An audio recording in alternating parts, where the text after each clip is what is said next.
এই দেশে শত শত বছর ধরে হিন্দু, মুসলমান, বৌদ্ধ, খ্রিস্টান, পাহাড়ি, বাঙালি, উপজাতি সবাই মিলে আমরা অত্যন্ত শান্তিতে সম্প্রীতির সাথে বসবাস করে যাচ্ছি।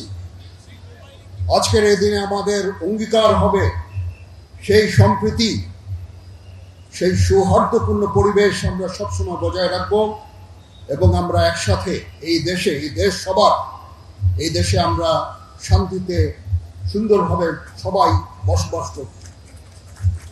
এখানে কোনো ভেদাভেদ থাকবে না, কোনো ধর্ম, জাতি, বর্ণ, গোত্রের মধ্যে কোনো ভেদাভেদ থাকবে না। এই দেশ সবার, এই দেশের সবাই আমরা এই দেশের নাগরিক।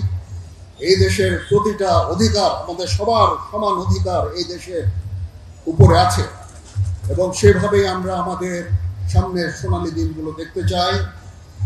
আমাদের সশস্ত্র বাহিনী, এখানে নৌবাহিনী প্রধান আছেন, বিমান বাহিনী প্রধান আছেন, এখানে স্থানীয় জিওসি 9 পদের ডিভিশন আছেন। আমরা সবাই মিলে আমরা সবসময় আপনাদের পাশে থাকব।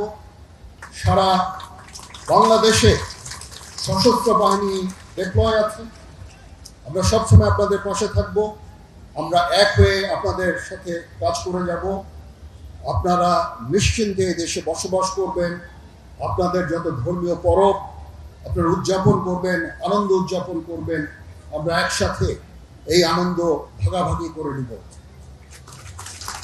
আজকে এই জন্মাষ্টমীতে ভগবান শ্রীকৃষ্ণের যে আদর্শ, সেই আদর্শ এই স্থান থেকে সব জায়গায় ছড়িয়ে পড়ুক এবং এই আদর্শের ভিত্তিতে আমরা সুন্দরভাবে এই দেশে এবং একসাথে আমরা বাস করব। অনেকক্ষণ ধরে আমরা কথা বলছি, একই কথা বারবার আমি বলতে চাচ্ছি না।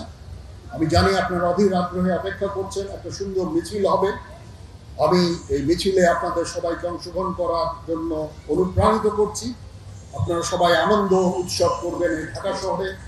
এটা একটা ঐতিহাসিক একটা অনুষ্ঠান ছিল। 19 শতকে এবং 20 শতকে এটা সবসময় হতো, তারপর একসময় বন্ধ হয়ে গিয়েছিল, আবার শুরু হয়েছে। আমি আশা করি এবং ইনশাল্লাহ এই উৎসব সবসময় জারি থাকবে, মিছিল সবসময় জারি থাকবে। আমাদের পক্ষ থেকে যত ধরনের সাহায্য সহযোগিতা আপনারা চান, ইনশাল্লাহ আমরা সেই সমস্ত সাহায্য সহযোগিতা আমরা আপনাদেরকে দিব। এখানে প্রিন্ট এবং ইলেকট্রনিক মিডিয়ার ভাই বোনেরা আছেন, তো ওনারা অনেক কষ্ট করে আমাদের এই সমস্ত সম্পূর্ণ প্রোগ্রামটা ব্যবহার করছেন। ওনাদের প্রতিও কৃতজ্ঞতা। ওনাদের মাধ্যমে সারা বাংলাদেশে এই অনুষ্ঠানটা সুন্দরভাবে ছড়িয়ে পড়ছে। তো ওনাদেরকেও আমি আন্তরিক ধন্যবাদ জানাচ্ছি। অনেক কষ্ট করে ওনারা এই প্রোগ্রামটা ব্যবহার করছে।